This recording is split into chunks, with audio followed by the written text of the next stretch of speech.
I am the executive director of the Grace Point Foundation here in Tampa, Florida. Grace Point is the largest behavioral health organization in West Florida and one of the 3 or 4 largest in the state of Florida. We do inpatient, outpatient crisis management for both children and adults. We also have a very large homeless services program, and we have a lot of case management programs. So it's a very big organization. I run the philanthropic arm of that, which is the foundation, which is only a couple of people involved in that organization and a part-time bookkeeper. So we wear a lot of hats like many of you do.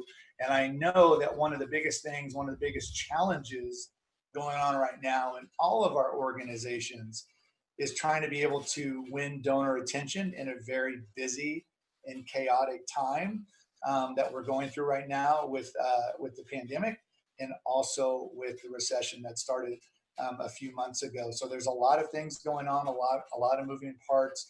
A lot of organizations are worried about trying to get donors re-engaged in their programs. We're trying to figure out how to meet our budgets because we've had to cancel live events, and we're looking at more innovative ways to reach out to donors to hopefully get the donations that we need so that we can be successful and that our programs can continue.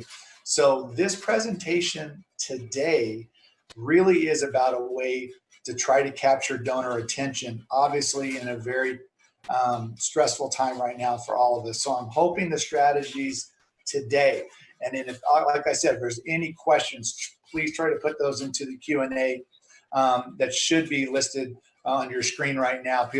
Please feel free to fill that out.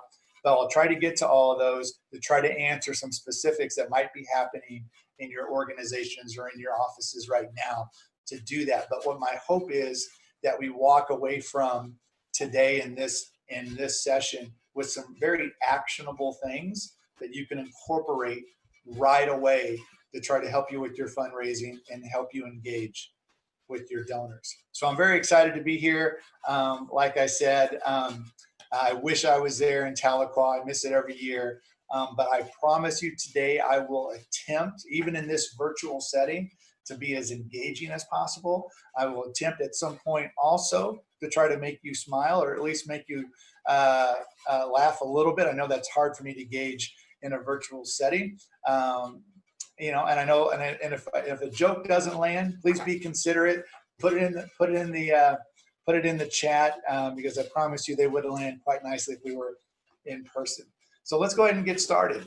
This is one of my favorite things to talk about: winning donor attention. It's hard for everybody. You can't have 1.6 million nonprofits out there, everybody with a great mission, and think it's going to be easy for you to get your mission, your programs, the excitement about those things that you have across to everybody. So this is that kind of session. We hope will do that. So let's talk about really quickly what really is the variable of success in fundraising today. One of the things that I like to say is that, you know, we're in a very communication overloaded world. You know, the emails never stop, the notifications never stop. We're continually to be on our cell phones throughout the night, when we're with family, when we're at home. So we have to understand that if we're going to win attention, we have to start playing in the places where we personally give our attention to do that, because we're donors too. Every single one of us on the call today is also very involved in other things that we're excited about philanthropically, and we also are givers. I don't know too many people in the nonprofit space that aren't givers, and so that's why it's such an exciting space to be in. But it's become increasingly harder, especially during the pandemic, to win attention. And that's happened a lot significantly over the last 5 or 10 years. You didn't see people talking about answering emails at home 10 years ago. You didn't have people checking notifications on their phone, 5, 10 years ago. I think the job has become 24/7, and sometimes we have to learn to pull back from it just to get a break ourselves. And so that's where we are today with trying to also understand where our donors are at. Where is donor attention? It has continually changed, it's continually changed over the last few years and continues to evolve. We see donors focusing more attention now on mobile devices. We see emerging other platforms that are coming around. Social media has become quite commonplace. People spend more time in their cars today commuting, so they're watching or listening to podcasts or getting their news from YouTube or social media. Or they're doing whatever they can to be connected to the outside world, but they're doing it on their own time, and they're usually doing it on a mobile device. So we have to understand that if things that had worked in the past, that we always talk about have worked in the past, we have to understand that we can't think so romantically about those and talk about them so nostalgically, like why don't they work anymore? We have to understand that they probably still do work to some level, but we have to start diversifying other ways we reach out to our donors and think about how we can reach them in those places where they are spending time at. So I noticed donors have turned away from a lot of traditional communication methods, but still, there's still a lot of traditional methods that are also very impactful to organizations. So when I say, how are you doing with your fundraising? And you tell me, well, digital fundraising is good right now because a lot of our donors haven't moved to that, but our direct mail is still doing very well. Our email campaigns are still doing very well. So we just want to make sure that we're making it a nice mix and that you're looking to where your donors are at and playing in those spaces appropriately. So the nonprofit sector right now, year after year, there's this project called the Fundraising Effectiveness Project. Anybody can Google it and you can see results in the last several years. But we're really looking at, we entered into, after what we thought was a very successful 2019, we entered 2020 with a lot of hope. But we still realize that as the research comes in, donor retention is not as good as we'd like it to be. We've been in what I would call a donor retention crisis for some time. What does that mean? All that really means is we're struggling year after year after year with keeping all of our donors and then keeping what we would call our first-time donors. So first-time donors usually in this type of research have to do with people that might have come to an event one time in a year, but then really weren't engaged or they really weren't thanked or stewarded the way they probably should have been. And so they didn't come back again and give for a second time. So those numbers can be a little scary. And we have to realize that if we're going to address this issue, we really got to address the issue by understanding what donors really want. So if we're losing every year 45 to 55% of all donors, and if we're losing every year 70 to 80% of all first-time donors, that constantly puts us on this wheel to try to transact and bring in new people all the time. And I think what most organizations find is their top donors have been giving at some level, not just a high level, but some level year after year after year after year. And they have to understand and possibly bring those folks in to help them with fundraising, because a lot of donors, a lot of first-time donors love to hear why people give. They love to hear why they support the programs. They love to hear why they're connected to the mission. And that usually influences them to wanting to give as well. So let's talk a little bit about those donor expectations that I mentioned just a minute ago. This is one of my favorite slides about donor expectations. I really can't stress this enough. There's a couple on here that I really like more than the others. They're all good, but a couple of things that I like the most. One would be, let me pull up my magnifying glass real here. I really like this one. Donors expect to have a dialogue with the organization. If you are not having a dialogue with the organization, then you really shouldn't be surprised if someone in that organization, if someone that you reached out to for money doesn't decide to give back to you again. We just have to understand that. I think another thing that we forget sometimes, we forget sometimes is that our donors expect to have engagement with us on their time, when it's convenient for them. We're going to talk a lot about two things as we move forward with this presentation. One, being the value of time, not just the value of time for our donors, but how time is valuable to us as well. And the other thing we're going to talk a lot about is value. That's the one right below there. that talks about they expect you to focus on them, be relevant, and provide value. Most of my fundraising strategy throughout my 24 years in doing this type of work has really been predicated on how much value can I provide the donor? Because if I know I'm providing them value, I know they're going to spend more time with me. So we have to really look at the type of value that we provide our donors in order to win their attention and then also win their time and their money. So let's keep going here. The importance of time. I said we'd talk about this. I can't stress this enough. And one of my favorite quotes about time is right there by Jim Rome. Time is more valuable than money. You can get more money, but you cannot get more time. And I need us to think about time in how we look at it, how it's become the #1 asset in our society, even more than money. Outside of the health and well-being of our family and our inner circle, we probably care the most about our time. And I think we need to think about it for a second, because so many of us use certain things to save time. You know, the service and app Uber was created and predicated on the fact that you thought you were saving time because you scheduled a car to be there when you needed it to be there. But when you're at the airport or when you're out of town and you use a service like Uber, you spend most of your time looking at your phone, watching the little car get to the diagram to where you're going to be. But we also use it with food service and delivery too, things that have gotten really popular over the last several years, like HelloFresh and Grubhub, things that bring you your meals while you're at work so you don't have to leave the office, things that might deliver dinner to you. So when you get home, all you have to do is quickly prepare to warm it up. So we do all these things because our time is so valuable to us. And if we understand that, if it's valuable to us, we have to also understand that it's valuable to our donors. Now, we're going to talk a lot of things that win donor attention today, but the first one we're going to really stress is mobile devices, because we all have a mobile phone. It's usually within arm's length of us at all times. So one of the things that I really like to share when I talk about just how important and how popular mobile is this graphic right here that kind of really shares how the mobile device has evolved over the years and just how many people are using it.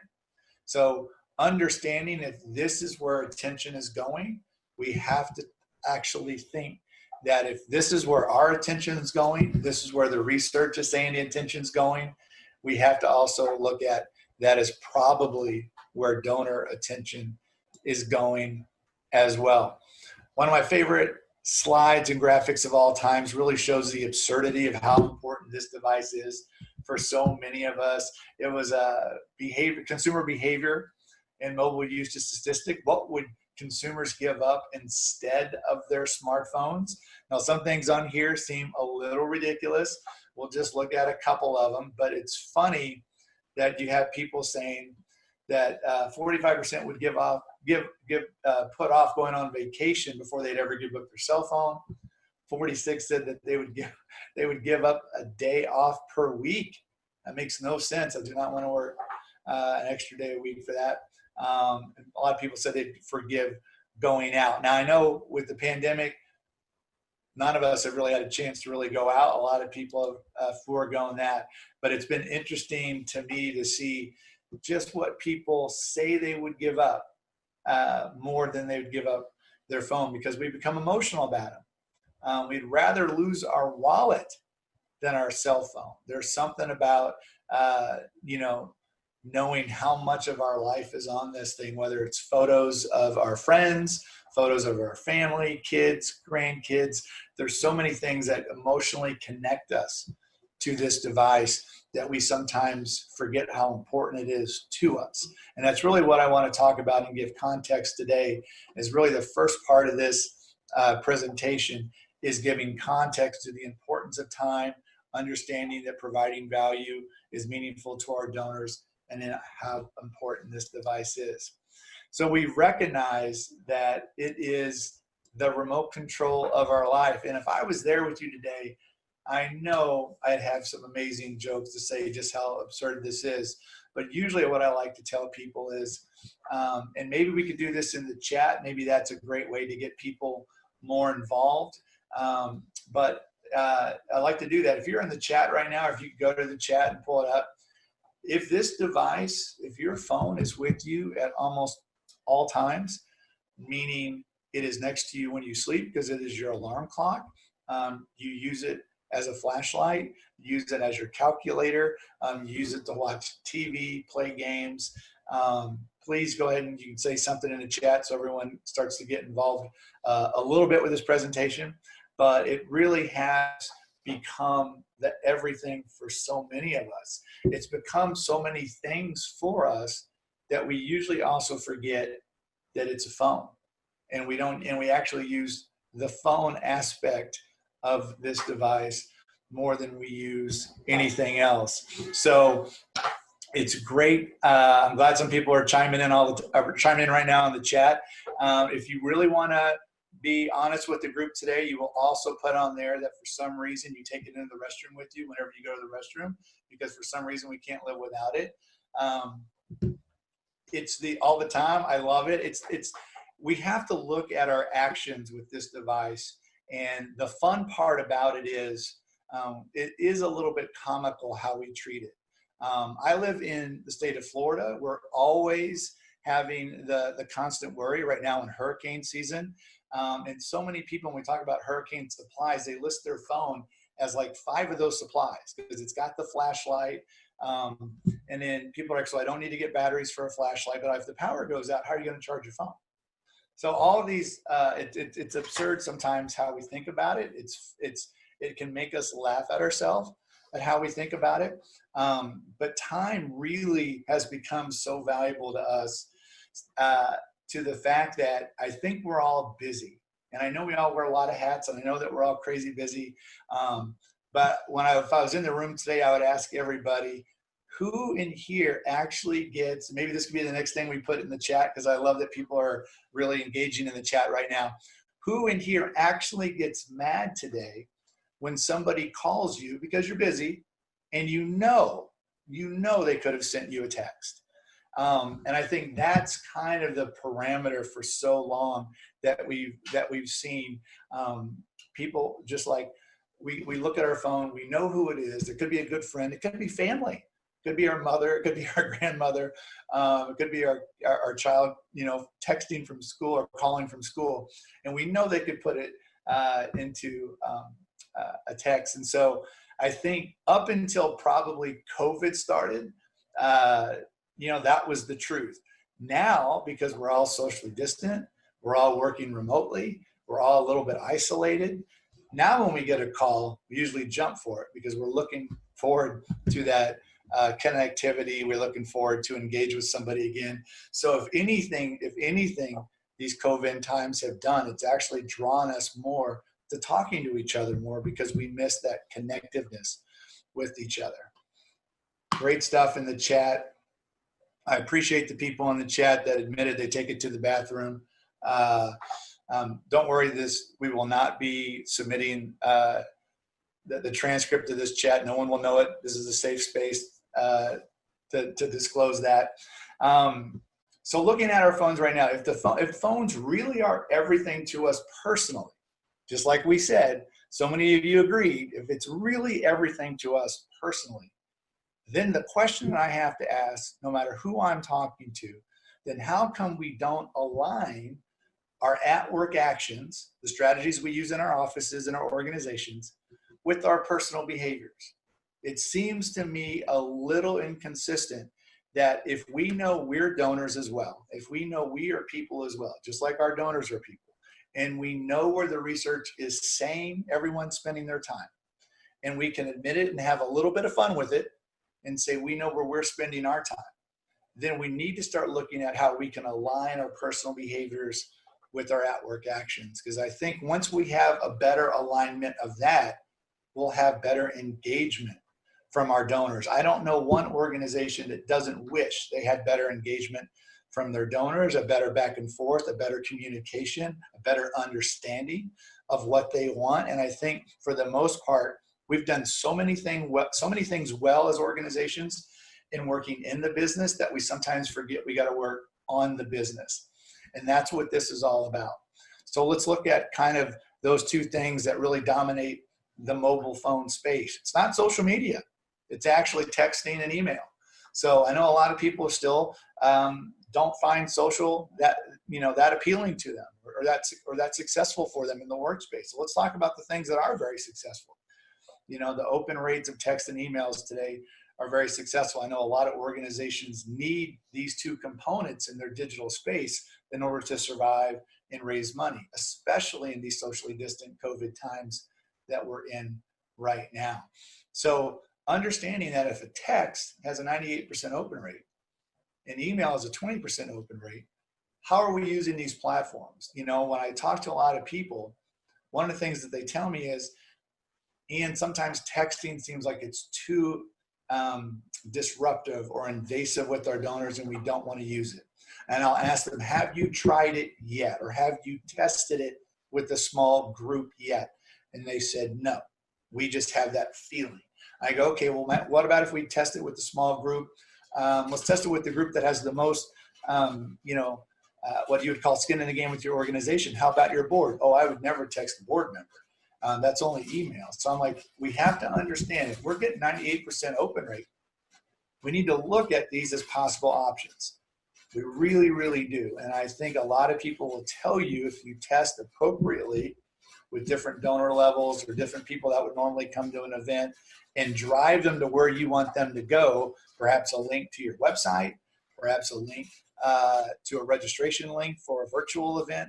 We have to use these platforms that we know are going to get looked at, 98%, 20%, and drive them to where we want people to be. You can't just come up with a great piece of creative on a blog, on your website, on social media, and just think because you think it's the best thing you've ever created, anyone's going to see it. We need to go to where we know people are going to look at it. A majority of the emails that people now open on their mobile device have to do with work and that aren't personal. So I think if we just think about our everyday actions, we all come to that same conclusion as well. So what do I consider the three biggest mistakes nonprofits make when communicating to their donors? And I'll be the first one to raise my hand that says, I know it's these three because I've been traveling to conferences for a long time. I've been doing the research, and I'm also guilty of every single one of these. So the three biggest mistakes that I see, and you can probably see it right away if it's part of your organization, is we communicate primarily through push messages. Now, what are push messages? Push messages mean they only have the interests of the organization in mind. You're telling them how great you are at something. You're telling them how many people you've served. You tell them about an award you just won. You're advertising for an event over and over and over again. So there's nothing really getting to the donor that's engaging. There's nothing getting them that's transparent to show them where their money is and how it's being used. There's nothing going back to the donor to engage one-on-one or through some kind of competition. So we really have to look that if we're using messaging, whether it's text, whether it's email, whether it's a paper newsletter, whether it's social media, we have to make sure that how we're messaging to our donors isn't just in a push format, meaning it only has value to us. The second thing that I see the most is we treat social media, and I think sometimes also email, as a distribution only type of thing. What do I mean by that? It just means, again, we're just pushing out about what we're doing or what's coming, and we're not really talking about the amazing things and the great things that our donors have done for us, what they've allowed us to do, the populations they've allowed us to serve, or maybe telling stories about some of that great work that we've done. We're not sharing that with them. And that's what that means. So it's got to be more than just distribution only. That would be pretty much like watching the QVC channel all day. We see all these great things for sale, but we're not hearing about how those great things are impacting other people's lives. And I think the last thing is we're too transaction heavy. I know a lot of people that they only use email campaigns, they only use text campaigns or social media campaigns to promote something you want people to buy. And again, transaction heavy really is also a part of a push message. It really only has the value of the organization in mind. And so we have to really look at that. If we're not trying to figure out a way to engage our donors. If we're not finding a way to try to be transparent and share with them the amazing things their donations have allowed us to do, then it's going to be hard for us to keep that person as a donor. We already know how hard it is because we talked about the donor retention crisis in this country and the amount of people we're losing every year. So I had a mentor who just recently, unfortunately, passed away, who I asked him, I need a graphic for this presentation that really needs to show donor transparency. And the best that he could do is send me this. And I think there's a moment of levity. And this is one of those opportunities where I'm really trying to get everyone to smile a little bit and understand how funny this can be. Really, what is donor transparency? And how are we really showing it? Are we really telling the people that have been amazing to us in terms of support, in terms of volunteer hours? Are we really sharing with them what that time and what those hours are doing, what that money is doing? So, understanding how important donor transparency is today. Usually, when donors leave, 2 of the top 3, 4 reasons why they leave is that they didn't know where their money went or the impact that it had, and that the organization only engaged them time and time again to ask them for something else. And that's why they left. So we have to really look at, what are we doing in our own organizations? What are we doing in our own development offices and with our own campaigns? And if that's the case, we shouldn't be surprised when we lose donors every year. We have to figure out those other touches, those other opportunities to engage, to really be able to keep them as loyal donors to our organization as much as possible. So now that we've given some context to the importance of time, now we've given a little bit of context to personally how we act around and what has our attention and how important a mobile device is. Let's talk about the strategy to make it happen. Let's talk about, hopefully, the strategies that will help turn things around for our fundraising efforts. And so I like to call this attention-focused fundraising.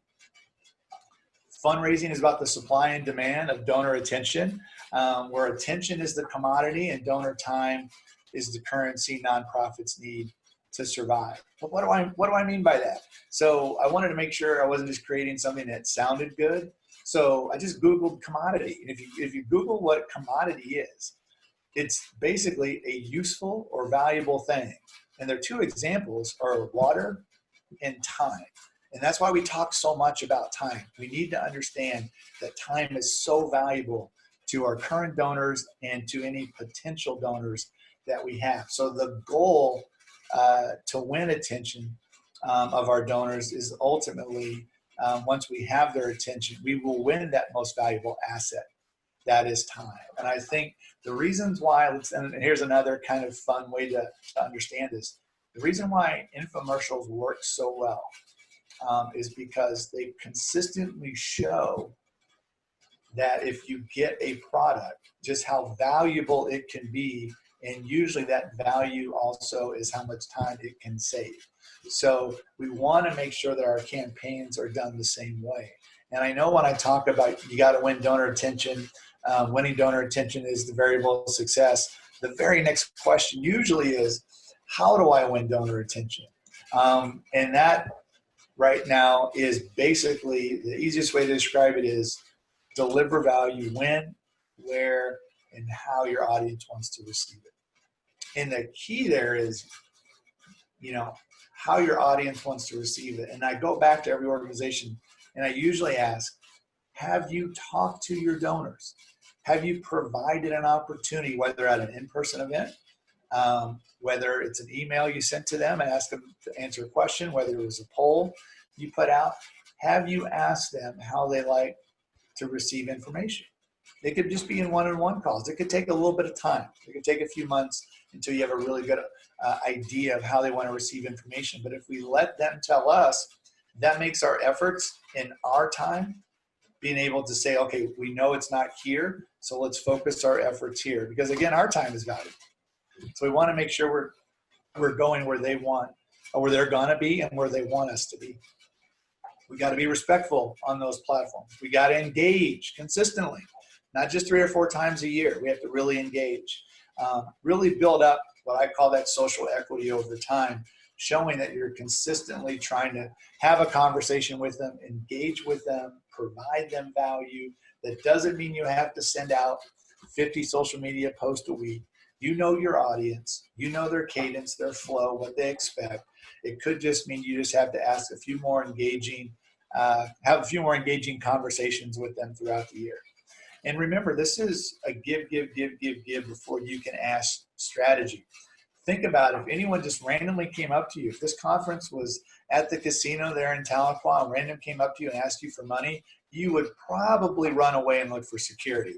We want to make sure that you provide and give value. And the more value you give when it's time to make an ask, when it's time to ask to give to a capital campaign, when it's time to ask to help fund a program, when it's time to ask to be part of an online auction or raffle, people will eventually remember those interactions they've had with you, and they'll say, well, this organization has continued to engage and provide value, so now I feel like they're a good organization, a safe organization I'd like to invest in. So that ask becomes a lot easier because you put in the work, and that's what we want. You know, a lot of people ask me all the time, with so many platforms out there and so much social media out there, you know, I don't want to just have to go on all of them because it's a waste of my time. And I said, that's why I want you to ask. If all your supporters are on Facebook, but your favorite thing in the world is Instagram, I'm sorry, you're going to have to get uncomfortable and you're going to have to go over to Facebook because that's where your supporters are. And it's that kind of a thing. And I tell people all the time, this really is a marathon game. This isn't a sprint. 80% of all donors look you up before they give, whether it's your social media accounts, whether that's your website, but they will look you up and just validate your work and the population you serve and want to see some of these things. So it's good to have them. No matter where you are, what platform you're at, I tell people all the time, content, we hear this all the time. Content is king, meaning the type of work that we produce and we put out there. But I tell everybody, context is queen, and she decides what works on her platform. There's just certain things that if you just cut and paste the same thing on the top 4 or 5 platforms out there, you're going to see very little reaction to it. It might work on one, but it won't work on the other 3 or 4. And that's just how these platforms work. You have to individualize your content. So instead of creating something that's becoming overwhelming to you, to spending too much time on that, find where your people are first. That's the most important thing. Don't read an article and say you need to be on Facebook because the article says you need to be on Facebook.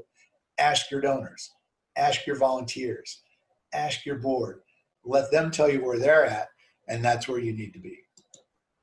So one of the best graphics that I have for this is, how does this strategy really, what does it mean for us in terms of fundraisers? What does it mean for us in terms of getting money for our organizations? Well, this strategy is all about providing value, and that requires engagement. No one provides value and doesn't engage. That doesn't happen.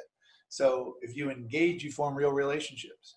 If you engage, you work your way to forming trust. So the center of that circle, no one's going to ask for money until they get their donors in the center of that circle. And obviously, you're starting to see some of these words and some of these things repeat themselves. I'll go ahead and grab the magnifying glass, and there's that word again, valuable. So, and there's that word again, connected and loyal and engaged. And these are themes that are common with this strategy, to understand that providing value moves you to trust. And once you're in that trust space, that's when an ask makes sense. You can't just start by saying, although we tried to do it this way to raise money, I think this way is much better, and we'll see what happens, and think something good is going to happen. You have to work your way to that comfort level to make that good thing happen. So how do you do that? And I think right now there's what I call 4 strategies to really make this work. And only 4. And I like the, I think this is something you can actually go back to your office the minute the session's over and incorporate some of these things. But one of the things I like to say is act like a media company. And then I immediately get people that raise their hand and say, Ian, I'm not a media company. I don't like to be on video. I don't know how to do professional photography. And I say, if we're already using this, and this is already the thing that we like, then I tell usually every single person to please go to their phone. You can do this in the Zoom chat. Please put this in the chat. Go to your phone, hit your photos button. And I'll tell you right now, I don't know, I took a selfie with the countdown clock right before this session came on. And my number, it says 6,717 photos. If you'd like to put the number of photos right now in your phone in the chat so people can see this and see this point I'm trying to make, I'd like to ask you to do that. I did this last week with a small group out of Tallahassee, Florida. Somebody had 21,000 photos. The shortest amount of photos somebody had was like a couple hundred. That's because the phone was brand new. But everyone had, 30,000 somebody had. That's amazing. Everyone has, on average, in every presentation I do, usually between 4,000 and 10,000 photos. But we're the first ones to raise our hand and say we're not professional photographers. Well, with 30,000 photos, you're one of the best amateur photographers I've ever seen in the world. We have the ability and we have the skill to do it. We know we can edit the photos through the technology on the phone. I think people aren't looking for something that you're creating just to be the best looking thing. The photos that we create for nonprofit organizations don't usually end up on gallery walls. We're trying to convey a message to our donors. There's a certain amount of authentic and genuineness about the photos that we take. Let's see, about 180, but I back mine up on Amazon all the time. I appreciate the honesty. So it's amazing that we'll take so many photos, but we won't feel like it's good enough for our audience. I'm here to tell you it is, because we're all in the same boat. All I'm trying to do is make that connection to our personal, what we're doing, our personal, things that we do, personal traits, and map those to our at-work actions. And I think we'll be able to understand that we all have the ability to do this. So that's what Act Like a Media Company means. And I think some of us, we could even take it a step further and go to the video section, and we'll find that we usually have a couple hundred videos as well. People want authentic, they want real. I think if it's too produced, I think it pulls away from the authenticity of what the organization is trying to do. I think to prove this point, a lot of us watch Netflix. One of the most popular subsections in Netflix is the documentary section. And that's for a reason. People like that behind the scenes feel, that storytelling the way that is. I see too many people spending money on the 2-minute, 3-minute video they're going to put for their luncheon, their breakfast, or their gala, and not spend any time on photographing or shooting a video of volunteers setting everything up, or the venue setting everything up, or the behind the scenes. And that's usually what your donors have the most interest in, because it's real and they like that. And it's engaging usually as well, because you can say, we're excited, we're getting ready, please let us know if you're excited about the event. So you have that opportunity to have a conversation back and forth. But let's make sure that we're developing content that builds a relationship with potential donors while strengthening relationship with the existing ones. And that's what this does. Having a mobile strategy, having a mobile strategy just means we already know we're taking this everywhere. It lays next to us when we sleep because it's our alarm clock. It's there to use the flashlight when we wake up in the middle of the night to use the restroom, and we take it into the restroom with us. So we know we're always using it. So have a mobile strategy in mind. Make sure we're doing the things we need to do to make that happen. Create attention-grabbing content. That's usually things that just are authentic and real. Don't use stock photos. Don't use clip art. Use real people, real volunteers.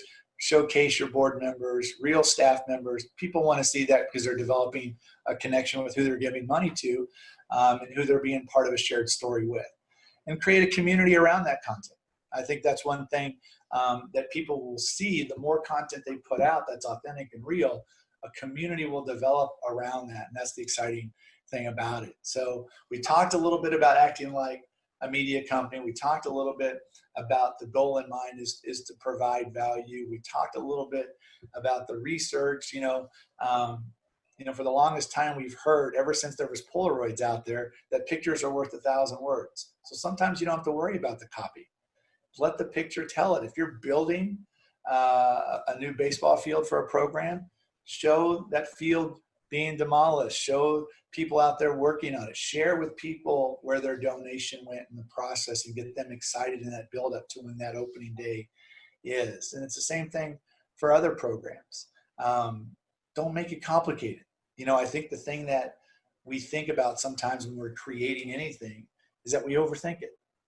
But if we know we're not overthinking the 6,000, the 30,000, you know, pictures that we take with our phones, we're not overthinking the dozens to a couple of hundred videos that we're taking.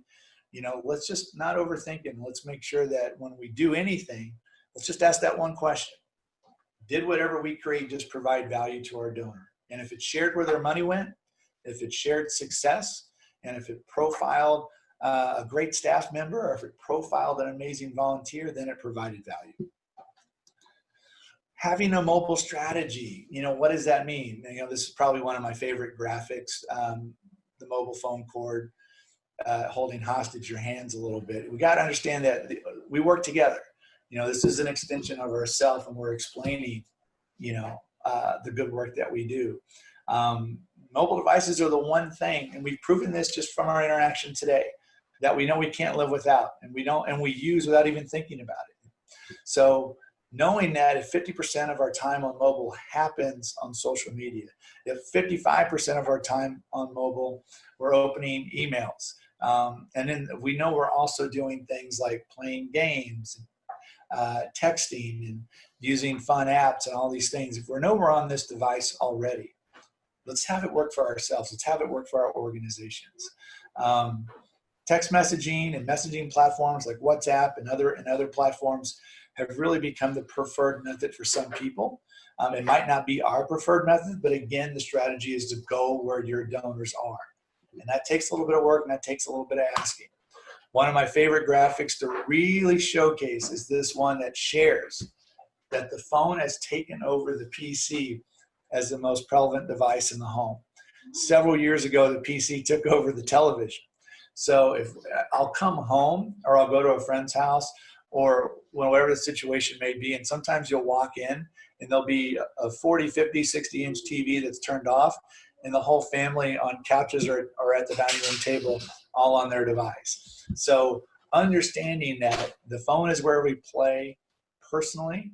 And then the one thing I usually get is someone raising their hand is, well, surely that's only happened in the last couple of years. And I'll go down to when this study was done.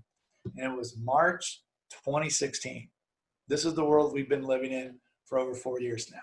So we have to understand that it might not be in our house, but we have to understand we're not thinking about just us. We also got to think about our donors. And if it is, how are we not there? We only got a couple more slides to share with you as we slide into the last few minutes, and we'll do some Q&A. You know, attention grabbing content can be anything. The best part about things like, you know, GIFs and memes, sometimes the platforms already create those. We just got to put in a subject matter and it'll create it for us. So we can do that on Facebook, you can do that on Twitter, and that's the exciting thing about it. You don't always have to think of something to create. If there's a really, really nice way to say thank you, and you just type in thank you, and it gives you several choices to choose from on certain platforms, they did all the work for you. Don't worry about how engaging that content is, because usually when somebody gets something that's unique and special, they'll accept it and it'll be received in a very good way. So that's what we want to make sure we do. Take advantage of letting the platforms work for you. Document your experience. Don't just create it. I kind of mentioned that just a little bit ago.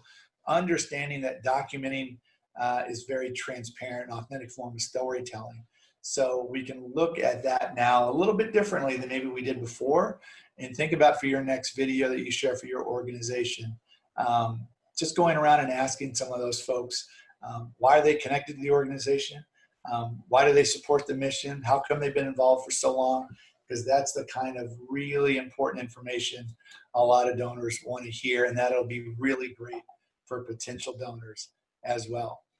creating community around your content. We all have the ability to thank people. I know I was told as an executive director for years, and I'm still being told that. Am I spending a certain amount of time writing thank you cards on Fridays, or figuring out a way to just do thank you phone calls each and every week? And I think we become overwhelmed with how many things we can be doing.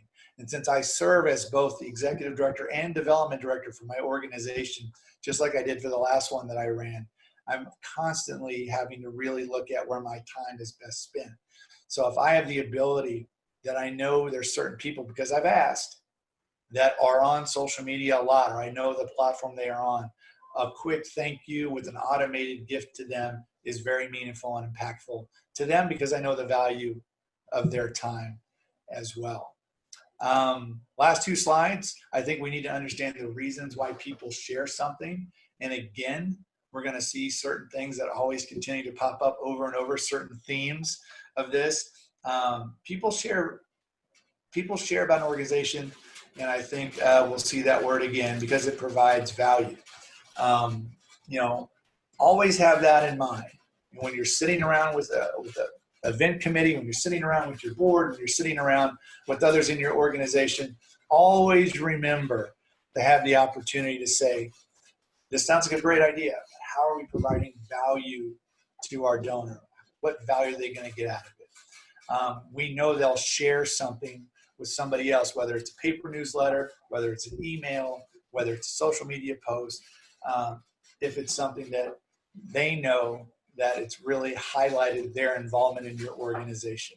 I always say to people all the time before we go into Q&A that people give not just to give money, not just for tax purposes, not just because of connection to who the leader is or who the board member is, but we give because we want to be part of a shared story, and we want to start our own story within that organization. If we think about that way, storytelling, providing value, how we do our content, I think if we really have that interaction back and forth with one another that's authentic and real, we're definitely going to receive the response and the engagement we want from our donors.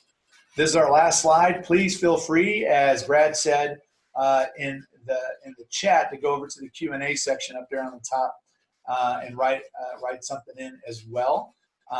But the last thing you need to do to get started, optimize your website for mobile use. Now, I'm not a tech person. I'm not a web developer. I had to ask, what does optimize mean? And they said, the best way to describe what optimize means is if you look up your website on your mobile phone and it looks like a Picasso painting, abstract and everywhere, then your website's not optimized for mobile.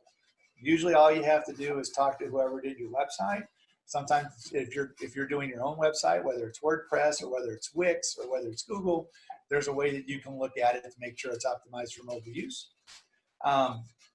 My favorite thing to say is do the research, ask, find out where your donors are. I started including it on when I had a gala at a couple organizations I ran ago, just at the bottom there. How do you like to get your information? What social media platforms are your favorite? Do you like getting text information? Do you like to have most of your stuff by email? I let people tell me, and then I segmented those people to where they like to receive the information. That has meant the world to my fundraising since I started doing that. And conduct a platform audit. What platforms are you currently on? Are you mostly on website stuff and writing a blog? Are you mostly on Facebook? Are you mostly on Instagram? Wherever it is. Are you mostly doing e-newsletters? Are you mostly doing paper newsletters? What type of value are you providing in whatever it is that you're sending out to your people? Really do an audit. Make sure it's not push messages. Make sure it's not just about you or your organization. Make sure it's about sharing with them the value that they have your organization as a donor. And that's it. I know we have some time for questions.